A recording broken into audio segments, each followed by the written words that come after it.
All right, what's up, guys? I'm back, trying to be as consistent as possible. If you're new here, I go by Zeph. The name of this channel was Zeph Next Door. I'm glad you're here. I'm glad you're here. Now, last Thursday, I got pulled over by the police.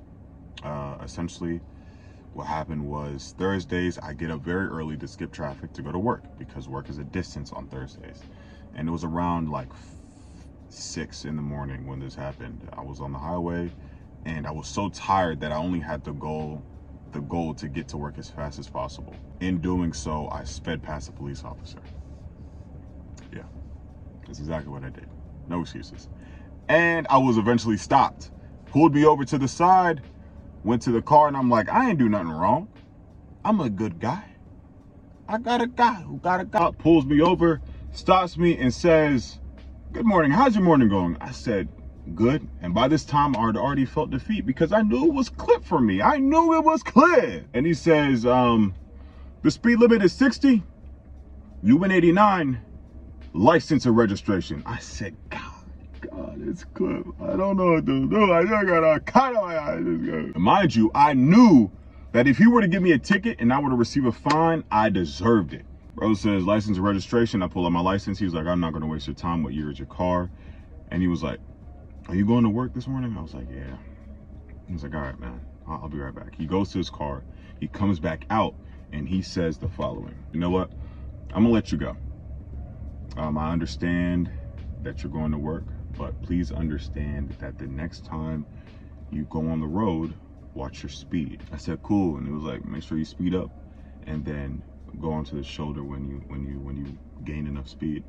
And I said, look how ironic grace is. And ever since that day, I've been trying to find a way to make a video on grace and relating it to this situation. And ironically, Sunday, my pastor spoke a message about grace, and I'll put a link to it. And it was very, very, very sobering. Essentially, that's what happened. The police officer gave me grace. He gave me something I did not deserve. And if he gave me what I did deserve, he would not be wrong. Reminds me of Ephesians chapter 2, verse 8 to 9, which essentially says that we have received grace. It's a free gift from God, and that we're saved by it. And because it's a free gift from God, we can't boast. It wouldn't make sense for you to receive a gift and then boast that you've received a gift. When you received a gift such as this, your response should be humility. It should be, okay, what's the least I can do because I've received this? Grace is something, it's something that we don't deserve. And if he didn't give us grace, he would not be wrong because we don't deserve it. If we believe otherwise, then that means that we essentially think that we deserve grace and God is graceful. That doesn't mean that we should take the grace that we have freely received and do whatever we want with it. And it's a reminder for all of us as Christians. It's a reminder for me daily. Similarly to the fact that just because I received a slight warning for the police officer doesn't mean I go back on the shoulder and speed 110 miles. That wouldn't make sense. That would just be me taking advantage of the grace that I received from the police officer. Understand that because you received grace, now you get to do things that please God. Don't take advantage of the grace that you received. I spent so long taking advantage of it, and it's not worth it. It's not worth it by any means. He did mention the fact that, as in the police officer, he mentioned the fact that if I would have gone a mile above what I was already going, I would have been fined $300 and multiple points taken from my license. And I said, look at the grace of God, literally. A lot of us cheapen God's grace to the point where we either take advantage of it or we don't believe that it can cause us to move in power in our lives. What sense would it make for me to get back on the road and speed at 110? It wouldn't make any sense whatsoever. It's similarly to the way that Jesus gave the woman who was about to be stoned grace, but before her departure, he said, "Go and sin no more."